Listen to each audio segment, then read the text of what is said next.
नमस्कार, मैं हूं आपके साथ ऋषि शुक्ला और आप देख रहे हैं के न्यूज की खास पेशकश, जिसमें सबसे पहले बात करेंगे कांग्रेस प्रत्याशी और चिंतन। उत्तर प्रदेश में कांग्रेस के हिस्से आई 17 सीटों पर मंथन हो चुका है। इस मंथन में तय हो चुका है कि किसे कहां से टिकट दिया जाना है। हालांकि इसकी आधिकारिक चर्चा और घोषणा सोमवार को होने वाली है। अति महत्वपूर्ण चुनाव कमेटी की बैठक के बाद की जाएगी। कांग्रेस पार्टी से जुड़े नेताओं के मुताबिक लोकसभा चुनाव में प्रत्याशियों के चयन की प्रक्रिया से पहले पार्टी ने प्रत्येक सीट पर बहुत कुछ सोच विचार के नाम आगे बढ़ाए हैं। पार्टी की चुनाव समिति की तीसरी बैठक सोमवार को होनी तय है। कांग्रेस पार्टी की बहुप्रतीक्षित चुनाव कमेटी की बैठक सोमवार को होने वाली है। पार्टी से जुड़े सूत्रों का कहना है कि बैठक में इस बार उत्तर प्रदेश की सीटों पर प्रत्याशी घोषित कर दिए जाएंगे और चुनाव कमेटी की बैठक से पहले नाम भेजने की प्रक्रिया भी पूरी की जा चुकी है।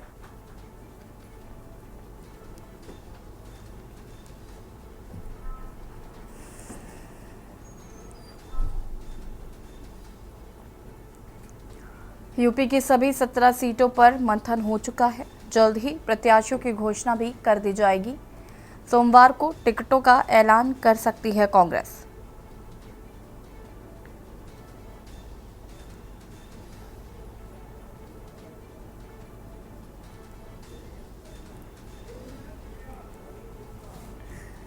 और इसी खबर पर ज्यादा जानकारी के लिए संवाददाता प्रवीण हमारे साथ जुड़ चुके हैं। प्रवीण, क्या कुछ जानकारी है? सोमवार को टिकटों का ऐलान कर सकती है कांग्रेस। जी मैं बता दूं, अभी तक जिस तरीके से दिल्ली का माहौल है, दिल्ली में गठबंधन की सरकार आम आदमी पार्टी और कांग्रेस ने बना ली है, जिसमें कि 4 सीटों पर आम आदमी और 4 सीटों पर कांग्रेस और 3 सीटों पर आम आदमी पार्टी लड़ेगी। लेकिन अभी तक तरीके से बीजेपी ने अपने सातों कैंडिडेट 5 कैंडिडेट मैदान में उतार दिए हैं नाम के साथ में। 2 कैंडिडेट अभी बाकी हैं, बीजेपी ने उनके नाम नहीं खोले हैं। और उसी के साथ साथ कांग्रेस की अभी जो सीटें कंफर्म नहीं हुई हैं, उनके नाम नहीं खुले हैं। आम आदमी पार्टी ने भी अपने नाम कैंडिडेट के खोल दिए हैं।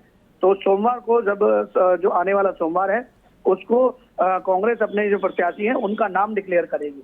जी बिल्कुल, लेकिन अगर हम कांग्रेस की बात करें तो कांग्रेस के कई दिग्गज नेता ऐसे भी हैं जिन्होंने पार्टी का दामन छोड़ दिया है, या कई ऐसे भी नेता थे जिनको टिकट देने के बारे में कांग्रेस सोच रही थी, लेकिन उन्होंने अन्य राजनीतिक दलों का सहारा ले लिया है। तो ऐसे में कहीं ना कहीं कांग्रेस के लिए मुश्किलें हैं, चुनौती है। कारण है कि अभी तक कांग्रेस ने अपनी सीटें डिक्लेयर नहीं की हैं। अगर कांग्रेस के पास दिग्गज नेता जितने भी थे वो सब छोड़ के अन्य पार्टियों में चले गए हैं। अगर इन पर दिग्गज नेता कोई होता तो ये भी आम आदमी पार्टी और बीजेपी पार्टी की तरह अपने कैंडिडेटों के नाम पहले ही अनाउंस कर दिए होते इन्होंने। तो अभी इनके पास कोई नेता नहीं है जिनका ये नाम एमपी के इलेक्शनों के लिए मार्केट में उतार पाए। जी कि जिस तरीके से यूपी में सीटों पर कांग्रेस लड़ रही है, कुछ सीटों पर अखिलेश लड़ रहे हैं, समाजवादी पार्टी लड़ रही है। कांग्रेस में कहीं ना कहीं अगर यूपी की बात करें तो एक समीकरण बिठाने की जरूरत है और कांग्रेस को मंथन चिंतन वहां पर भी करना होगा। जी मैं आपकी बात से सहमत हूँ कि जिस तरीके से कांग्रेस पिछले कई सालों से राजनीतिक सिर्फ एक पार्टी बन के रह गई है। ना तो वो एमएलए के इलेक्शन में बहुमत लेके आ पाई थी, ना निगम पार्षद के इलेक्शन में। और ये एमपी के जो इलेक्शन हो रहे हैं, इसमें इन्हों का बहुमत अगर इन्होंने अपनी पार्टी को कायम रखना है तो इसके अंदर इनको अपना बहुमत सिद्ध करना पड़ेगा। और उसी हिसाब से ये उसी कैंडिडेट को उतारेंगे। जो शुक्रिया आपका जानकारी साझा करने के लिए। और बता दें कि सोमवार को टिकटों का ऐलान कर सकते हैं कांग्रेस। अनिल शर्मा, कांग्रेस प्रवक्ता, हमारे साथ जुड़ चुके हैं। अनिल जी, बहुत बहुत स्वागत है आपका सबसे पहले तो के न्यूज में। और बात करें तो कांग्रेस के प्रत्याशियों पर मंथन चिंतन हो चुका है और माना जा रहा है कि यूपी की सभी 17 सीटों पर मंथन हो गया है और मंडे तक लिस्ट जारी कर दी जाएगी। अनिल जी, देखिए, कांग्रेस मुख्यालय में सभी वरिष्ठतम नेता जो उस टीम में हैं, जिनको निर्णायक भूमिका उसमें टीम में निभानी है, सारे लोगों ने मिलकर लगभग प्रत्याशियों का चयन हो चुका है और जल्द घोषणा उनकी हो जाएगी। और जो भी संभावित प्रत्याशी हैं वो पूरी दमखम के साथ अपने उनको निर्देशित कर दिया गया कि कब वो अपने क्षेत्रों में जुट जाए, क्योंकि ये चुनावी समर बड़ा संघर्ष वाला समर है। हर हाल में कांग्रेस को इस चुनाव में जीतना है और इंडिया गठबंधन की जितनी भी सीटें हैं 80 सीटों पर कार्यकर्ताओं को निर्देशित किया जा चुका है कि प्रत्येक कार्यकर्ता अपने अपने बूथ स्तर पर मजबूती से लग जाए, क्योंकि इंडिया गठबंधन के जो भी प्रत्याशी होंगे, चाहे वो कांग्रेस के हों या समाजवादी पार्टी या आम आदमी पार्टी या किसी अन्य दल के, हमारा उद्देश्य उत्तर प्रदेश के प्रत्येक प्रत्याशी को जिताने का है। अधिक से अधिक सीट हमको लानी है और इस अलोकतांत्रिक सरकार को हटाने का काम करना है, क्योंकि संविधान खत्म करके संविधान को पुनर्स्थापित करना है। इस लोकतंत्र को बचाने के लिए हम लोग प्रयासरत हैं। जल्द ही सूची जारी हो जाएगी और एक एक प्रत्याशी अपने ताकत के साथ कांग्रेसियों के साथ, समाजवादी पार्टी और इंडिया गठबंधन के अन्य घटक दलों के कार्यकर्ताओं के साथ समन्वय बिठाते हुए हम लोग चुनावी समर में जुट चुके हैं और बहुत जल्द ही इसका रूप देखने को मिल जाएगा। ठीक है अनिल जी, माना जा रहा है कि कांग्रेस लिस्ट जारी करने में देरी इसलिए कर रही है क्योंकि कांग्रेस के कई ऐसे वरिष्ठ नेता हैं या कई ऐसे लोग हैं जिन पर कांग्रेस भरोसा जता रही थी और उनको टिकट देने की बातें थी और उन्होंने दूसरी पार्टियों का दामन थाम लिया है, तो इसलिए अब देरी हो रही है। नहीं, देखिए इसकी वजह से देरी नहीं है। जिन लोगों ने दामन थामा वो तो दूसरे का दामन थामेंगे, लेकिन कांग्रेस के अंदर मंथन चिंतन हो चुका है और निर्णायक स्थिति में है। इससे कोई विशेष फर्क नहीं है, जिसको जाना है वो जाएगा, जिसको रुकना है वो रुकेगा। और जो गया है उसने ये बहुत अच्छा काम किया है कि एंड वक्त पर न जाकर पहले से अगर चले गए हैं तो कम से कम इतना है कि जो एक भरोसा होता है कि हम इनके भरोसे इतनी क्षेत्रों में जिम्मेदारी इनको देंगे तो उनकी जगह दूसरे व्यक्ति का चयन करेंगे, क्योंकि कांग्रेस के पास कार्यकर्ताओं की कमी नहीं, नेताओं की कमी नहीं, अथाह समुद्र है कांग्रेस के पास। और निश्चित ही हम लोग बड़े तन्मयता के साथ इस चुनाव को समर में उतरे हुए हैं और इंडिया गठबंधन का एक ही उद्देश्य है, किसी भी तरह से इस देश के लोकतंत्र को बचाने के लिए, इस जनता को लाभ पहुंचाने के लिए, जो जनता से लाभ दूर होकर इलेक्टोरल बॉन्ड में जिस प्रकार का घोटाला हुआ है, ये इन सबसे देश को बचाने के लिए कांग्रेस प्रयासरत है और इंडिया गठबंधन में जितने भी दल हैं वो भी सभी इसी पहलू पर प्रयासरत है और जनता के मुख्य मुद्दों के साथ जनता के बीच में हम लोग जा रहे हैं। और निश्चित ही ये मुझे पूरा विश्वास है कि अब की बार कांग्रेस विन करेगी, समाजवादी पार्टी विन करेगी, कुल मिलाकर इंडिया गठबंधन की जीत होनी है और इस देश में लोकतंत्र पुनर्स्थापित होना है। ठीक है अनिल जी, बहुत बहुत शुक्रिया आपका जुड़ने के लिए। और बता दें आपको कि फिलहाल कांग्रेस में मंथन खत्म हो चुका है और सोमवार तक ये टिकटों का ऐलान कर सकते हैं कांग्रेस।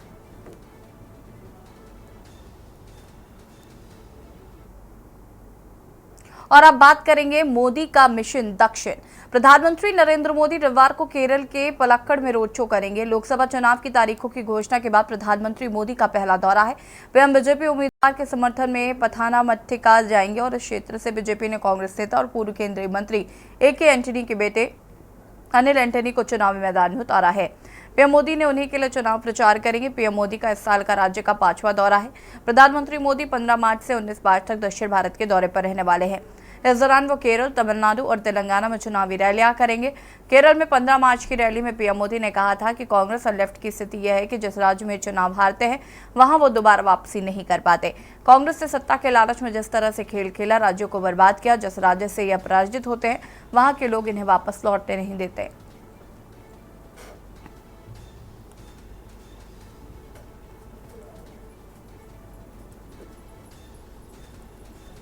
एनडीए की चुनावी रैली में प्रधानमंत्री नरेंद्र मोदी दक्षिण भारत के चुनावी दौरे पर रहेंगे। पीएम मोदी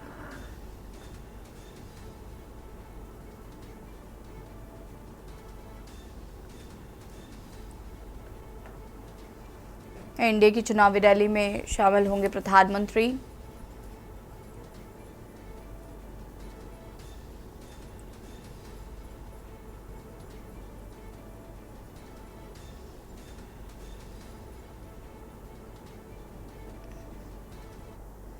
एनडीए की दक्षिण भारत के चुनावी दौरे पर पीएम मोदी रहेंगे और चुनावी रैली को संबोधित करेंगे प्रधानमंत्री नरेंद्र मोदी।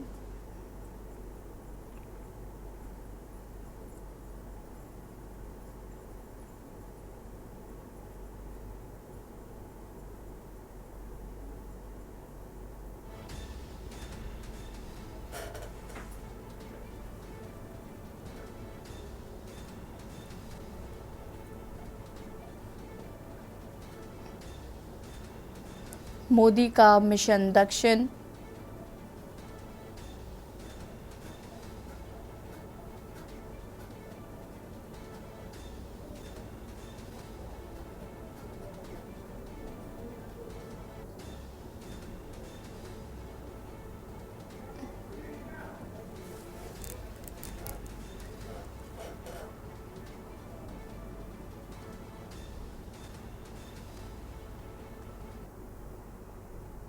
और यहाँ रुकेंगे एक छोटे से ब्रेक के लिए, जिसमें ब्रेक के बाद बात करेंगे अमेठी में मौन, राहुल नहीं तो कौन। ब्रेक के बाद एक बार फिर से आप सभी का स्वागत है। अमेठी में मौन, राहुल नहीं तो कौन। लोकसभा चुनाव के लिए तारीखों का ऐलान कर दिया गया है। आम चुनाव 7 चरणों में होंगे। प्रदेश की बहुचर्चित सीट में अमेठी में 5वें चरण में मतदान होगा। 2019 की लोकसभा चुनाव में सीट पर भाजपा नेता व केंद्रीय मंत्री स्मृति ईरानी ने चुनाव लड़ा था और कांग्रेस नेता राहुल गांधी को हरा दिया था। क्या लगाए जा रहे थे कि राहुल गांधी फिर इस सीट से चुनाव लड़ सकते हैं। हालांकि कांग्रेस ने घोषणा कर दी है कि राहुल वायनाड से प्रत्याशी होंगे। प्रत्याशी की बात करें तो कई नामों पर चर्चा है। अमेठी में चुनाव लड़ सकते हैं। उनमें पहला नाम पूर्व एमएलसी दीपक सिंह का है और अब सोमवार को होने वाली बैठक में किसका नाम आएगा, ये देखना होगा।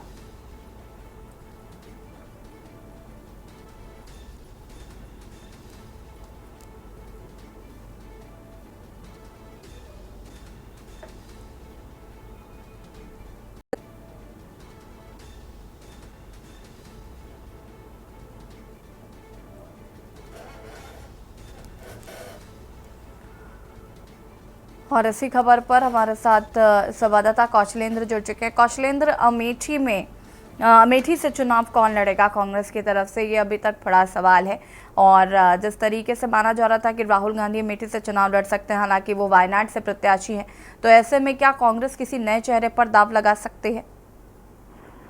जी बिल्कुल, देखिए आपको बताएं, जिस तरह से अमेठी में 2019 में राहुल गांधी की हार हुई थी, उसके बाद जो है राहुल गांधी का जो अमेठी से जो लगाव रहा, जो लगातार अमेठी आना जाना लगा रहता था उनका, वो बंद हो गया लगभग। जो है देखिए 2022 के जो इलेक्शन हुए थे उसमें भी आपने देखा होगा कि प्रियंका गांधी पूरे उत्तर प्रदेश में दौरा करती हैं, लेकिन वहीं अगर अमेठी की जब बात की जाती थी तो वो भी उससे चुप्पी साध लेती थी। और राहुल गांधी के नाम पे कभी राहुल गांधी के मुंह से नहीं निकला कि यहाँ अमेठी में हम कभी चुनाव लड़े थे, क्या है, हम उतने दिन सांसद रहे, लेकिन फिर नहीं होता था। अब जो कयास लगा, क्योंकि 2024 लोकसभा का जो इलेक्शन है, क्योंकि वहां पे स्मृति ईरानी जीती हुई है और केंद्रीय मंत्री भी है, और वो लगातार अमेठी के बीच में, अमेठी के लोगों के बीच में हमेशा रहती हैं। लेकिन वहीं कांग्रेस की कुछ दूरी बनी जब ये कांग्रेस की भारत जोड़ो न्याय यात्रा शुरू हुई। आपको याद होगा कि वो यात्रा जब अमेठी से आ रही थी तो अमेठी में लोगों ने स्वागत करने की कोशिश की, लेकिन जो चहलकदमी थी कांग्रेस की जो पहले होती थी, वो कहीं न कहीं उसमें कमी निकली। अब ये लगने लगा कि अमेठी जो है कहीं न कहीं गांधी परिवार से दूर हो चुकी है। वहां कोई नए प्रत्याशी की ऐसी तलाश हो रही है कि कम से कम कांग्रेस की तरफ से कोई ऐसा प्रत्याशी वहां पे खड़ा हो जाए। लेकिन अगर जो वहां पे कांग्रेसी जो लोग हैं और जो गांधी परिवार से जुड़े रहे, उसके बाद जो है उनकी जो मांग होती है, जो मांग करते हैं, तो उनको कहीं न कहीं लगता है कि अगर गांधी परिवार से कोई आएगा तो कहीं न कहीं अमेठी वालों के लिए भी अच्छी बात होगी। लेकिन अगर वहां दूसरा कोई प्रत्याशी उतारने कांग्रेस बात करती है, जैसे जब यहाँ कांग्रेस के जो बड़े नेता है उत्तर प्रदेश में, अगर उनसे बात की जाए कि अमेठी आके कांग्रेस अब क्यों दूर बन गई है, तो लोगों थोड़ा बताते हैं कि अब जो अमेठी में जो पहले वोट बैंक था वो कहीं न कहीं खिसक चुका है, इसलिए अब वहां पे जो है कांग्रेस का जो जनाधार पहले था अब वो नहीं रहा, इसलिए अब वहां दूसरे प्रत्याशी की तलाश की जा रही है। ऐसा कौन सा प्रत्याशी मुफीद होगा जो अमेठी में फिर से कांग्रेस का परचम लहरा सके। बिल्कुल कौशलेंद्र जी, अगर हम बात करें अमेठी की, तो अमेठी में कई नाम आ रहे हैं, जिसमें दीपक सिंह का नाम आ रहा है। और क्या लगता है कि इस पर मुहर लग सकती है? हालांकि एक दमदार चेहरा अमेठी के लिए चाहिए होगा, क्योंकि कहीं ना कहीं अमेठी साख का विषय भी है कांग्रेस के लिए। जी बिल्कुल, देखिए आप अगर दीपक सिंह की बात करेंगे, क्योंकि वो अमेठी के रहने वाले हैं और अमेठी में रहते भी हैं, हमेशा जनता के बीच में रहते हैं, एमएलसी कांग्रेस के रहे, लेकिन उनका जो गृह जनपद वो अमेठी है, तो एक ये जरूर हो सकता है कि अगर दीपक सिंह वहां प्रत्याशी होते हैं और लोगों के बीच में अगर पैठ अच्छी होती है तो ये तो ठीक है। लेकिन जो अगर बात की जाए कि गांधी परिवार, क्योंकि गांधी परिवार का अमेठी गढ़ रहा है, आप वहां देखिए कि उनकी कई पीढ़ी वहां से सांसद रही और वहां के लोग उनको अपने परिवार की तरह मानते थे, तो अगर वो चेहरा बदलने की भी बात हो रही तो भी कहीं न कहीं एक थोड़ी सी जो है कठिनाई जरूर पड़ेगी, क्योंकि भारतीय जनता पार्टी जिस तरह से वहां अमेठी में स्मृति ईरानी को दोबारा उतार दिया है मैदान में, और स्मृति ईरानी लगातार अमेठी में दौरा करती नजर आ रही है। उसके पहले भी वो लोगों के बीच में रहती थी। आपको याद होगा एक तस्वीर आई थी कि एक ग्राम प्रधान की जो है मौत हो गई थी गाँव, जिसमें स्मृति ईरानी खुद कंधा देने पहुंच गई थी। तो ये सब चीजें अमेठी के बीच में जब भारतीय जनता पार्टी ने शुरू किया तो कांग्रेस की जो रिपोर्ट आई, जो उनकी इंटेलिजेंस रिपोर्ट जैसे कहा जाता है, जो रिपोर्ट आई वो कांग्रेस के लिए अच्छी नहीं रही। इसलिए देखिए राहुल गांधी वहां से दूरी बना रही है, और वो पहले जो प्रत्याशी जहां पे वायनाड के जहां से सांसद है वहां से देखिए फिर वो प्रत्याशी बन गए। लेकिन अमेठी के नाम आने पे अगर बात की जाए तो कांग्रेस और जो है तमाम भी लोग हैं जो है वो कहीं न कहीं इस पर चुप्पी साध लेते हैं। जी कौशलेंद्र जी, बहुत बहुत शुक्रिया जानकारी के लिए। बने रहिए हमारे साथ, और भी अपडेट आपसे लेंगे। बता दें कि कांग्रेस नए चेहरे पर भी दांव लगा सकते हैं। फिलहाल इसकी आधिकारिक घोषणा सोमवार को ही होगी।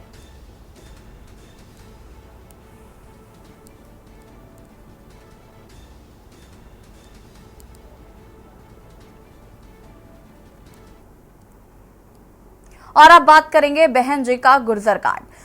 लोकसभा चुनाव 2024 के लिए चुनाव आयोग ने तारीखों का ऐलान कर दिया है, और तारीखों के ऐलान के बाद देश में आदर्श आचार संहिता लागू हो गई है। सभी दलों के द्वारा प्रत्याशियों के नामों का ऐलान भी किया जा रहा है। इसी क्रम में 17 मार्च 2024 को बसपा ने बागपत और मेरठ लोकसभा सीट से अपने प्रत्याशियों का ऐलान किया। बसपा ने बागपत से प्रवीण बैसला को अपना प्रत्याशी बनाया है। शनिवार को चुनाव आयोग के ऐलान के बाद बागपत जिला निर्वाचन अधिकारी ने 11 नंबर लोकसभा सीट का पूरा कार्यक्रम घोषित कर दिया है। बागपत में दूसरे चरण में 26 अप्रैल को मतदान होने हैं। 5 विधानसभा क्षेत्रों के 16,46,278 मतदाता बागपत सीट से मतदान करेंगे।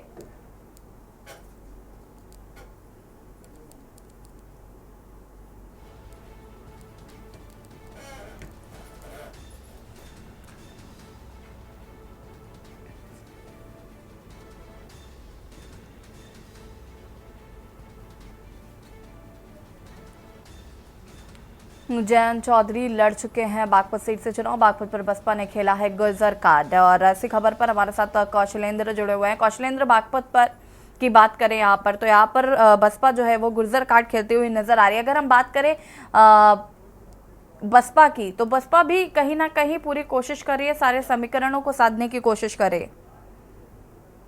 जी बिल्कुल, देखिए क्योंकि जो उत्तर प्रदेश में या कहीं भी आप देखिए कि एक जात की राजनीति है, वो चाहे आप जिस पार्टी को देखिए वही कहीं न कहीं जात को लेके अपनी राजनीति जो है कि जो रोटी है वो सेकने में लगी हुई है। उसमें अगर बसपा की बात की जाए, क्योंकि बहुजन समाज पार्टी जो की राष्ट्रीय अध्यक्ष मायावती है वो खुद पश्चिमी यूपी से ही आती है और वो जाटा समाज, लेकिन जो वहाँ पे गुर्जर, जैसे बागपत की आपने जो बात की है, वहाँ पे जो गुर्जर की जो वोट बैंक है वो एक मुश्त है, और एक जो है अगर वो पलट जाए जिस भी पार्टी की तरफ, जिस प्रत्याशी की तरफ, तो ये मान के चलिए कि उसके जीतने में बहुत ही अगर अच्छा अगर वो प्रत्याशी है तो उसको जीतने में जरा सी भी जो है कमी नहीं रहेगी।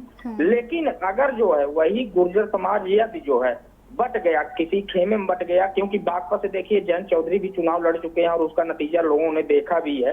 तो लेकिन अगर बहुजन समाज पार्टी के जो प्रत्याशी वहां घोषित किए, अगर उनकी उस गुर्जर समाज में उसमें पैठ है, और वो भी बहुजन समाज पार्टी, क्योंकि देखिए जाटव समाज जो बसपा सुप्रीमो तो मायावती का जो कोर होता है पश्चिमी यूपी का, अगर वो मिल के उस सीट पे अगर जो है इनकी मदद करते हैं तो प्रत्याशी के लिए भी अच्छी बात है। और जो एनडीए के जो प्रत्याशी हैं, उसके बाद जो तमाम इंडिया गठबंधन के जो प्रत्याशी जो वहां पे हैं, तो वो भी उनके लिए भी कहीं न कहीं एक कठिनाई साबित होगी। लेकिन जो गुर्जर कार्ड की बात अगर बसपा सुप्रीमो तो मायावती की जाए, तो इन्होंने पश्चिम में लगातार जो है वो जो प्रत्याशियों की जो घोषणा की है वो सीधा जो है किसी जात पे आधारित और न किसी और जो वोट बैंक के पे आधारित इनके प्रत्याशी वहां लगातार उतारे जा रहे हैं। और उसमें देखिए बागपत, मेरठ, तमाम जो फतेहपुर सीकरी, आगरा का जो अभी प्रत्याशी घोषित किए गए उन सब का अगर जो है एक आंकड़ा निकाल लीजिए। ठीक है कौशलेंद्र जी, बहुत बहुत शुक्रिया आपका जानकारी साझा करने के लिए। और बता दें जयंत चौधरी भी बागपत से चुनाव लड़ चुके हैं, और बसपा कहीं ना कहीं यहाँ पर गुर्जर कार्ड खेलने की कोशिश कर रही है। और सीधे आपको ले चलते हैं आंध्र प्रदेश, जहाँ पर मोदी का मिशन दक्षिण और प्रधानमंत्री क्या कुछ कह रहे सुन लेते हैं। झगड़ते हो वो चुनाव के बाद क्या करेंगे, ये आप इसका अंदाजा लगा सकते हैं। ఎన్డీఏ కూటమి ఏదైతే ఉన్నదో ప్రతి ఒక్క ఎన్డీఏ భాగస్వామిని కలుపుకుని ముందుకు వెళ్ళడంలోనే విశ్వాసాన్ని ప్రదర్శిస్తుంది. కానీ ఏదైతే ఇప్పుడు మనం ముందు చూస్తున్నామో, మన ముందుకు వచ్చినటువంటి ఇండియా కూటమి ఏదైతే మనం చూస్తున్నామో, ఆ కూటమిలో ఉన్నటువంటి వారందరూ కూడా ఒకరినొకరిని ఉపయోగించుకుని కేవలం అంతవరకే పరిమితం చేస్తూ యూజ్ అండ్ త్రో అంటే వాడి ఆ తర్వాత విసురు వేయడం మీదే వారి దృష్టి అంతా కేంద్రీకృతమై ఉంటుంది అని చెప్పి మనం అందరం కూడా గమనించాలి. ఇవాళ కాంగ్రెస్ పార్టీ మరి ఒక రకమైనటువంటి వారికి ఎటువంటి ముందు చూపు లేకుండా వారు అందరితో కలిసి మన ముందుకు వచ్చిన ఒక్కసారి ఈ కూటమి భావజాలం మీద మీరు దృష్టి కేంద్రీకరించండి. కేరళలో లెఫ్ట్ కావచ్చు, కాంగ్రెస్ కావచ్చు, ఒకరినొకరు ఏ విధంగా తిట్టుకుంటారో, ఆడిపోసుకుంటారో ఒక్కసారి గమనించండి. అదేవిధంగా బెంగాల్లో, వెస్ట్ బెంగాల్లో తృణమూల్ కాంగ్రెస్ మరియు లెఫ్ట్ ఒకరినొకరిని ఏ విధంగా దూషించుకుంటారో ఒక్కసారి ఆలోచించండి. అదేవిధంగా పంజాబ్లో కాంగ్రెస్ పార్టీ, ఆప్, ఈ రెండు పార్టీలు కూడా ఒకరినొకరు ఏ విధంగా దూషించుకుంటారో ఒక్కసారి మీరందరూ కూడా గమనించాలి. అంటే కేవలం తమ యొక్క స్వలాభం, వారి యొక్క స్వార్థం తప్పించి దేశ ప్రయోజనాలు వారి దృష్టిలో లేనటువంటి సందర్భంలో వారు ఏ రకంగా ముందుకు వస్తారు, ఏ రకమైనటువంటి పాలనని దేశానికి అందివ్వగలరో ఒక్కసారి మీరందరూ ఆలోచించండి. साथियों, मुझे याद है कि कैसे राम मंदिर के लोकार्पण पर्व के दिन पूरे राज्य में रामलला के फिर घर लौटने का उत्सव मना था। तेलुगु लोग कभी नहीं भूल सकते कि एनटीआर गारू कैसे वो भगवान राम और भगवान कृष्ण के रोल को जीवंत कर देते थे। उन्होंने जीवन भर किसानों और गरीबों के हक की लड़ाई लड़ी थी और इस वजह से उन्हें कांग्रेस के अत्याचारों को भी सहना पड़ा था। कांग्रेस ने हमेशा आंध्र प्रदेश के गौरव का अपमान किया है। ये हमारी सरकार है जिसने हमेशा आंध्र गौरव का सम्मान किया। पिछले वर्ष ही हमारी सरकार ने एनटीआर गारू के शताब्दी वर्ष पर स्मारक सिक्का जारी किया था। कुछ समय पहले ही एनडीए सरकार ने तेलुगु धरती के सपूत पीवी नरसिम्हा राव जी को भारत रत्न दिया। कांग्रेस और मोदी का मिशन दक्षिण, जहां पर चुनावी रैली को संबोधित कर रहे थे प्रधानमंत्री नरेंद्र मोदी। फिलहाल खास पेशकश में तहीं देखते रहिए के न्यूज़ इंडिया। नमस्कार।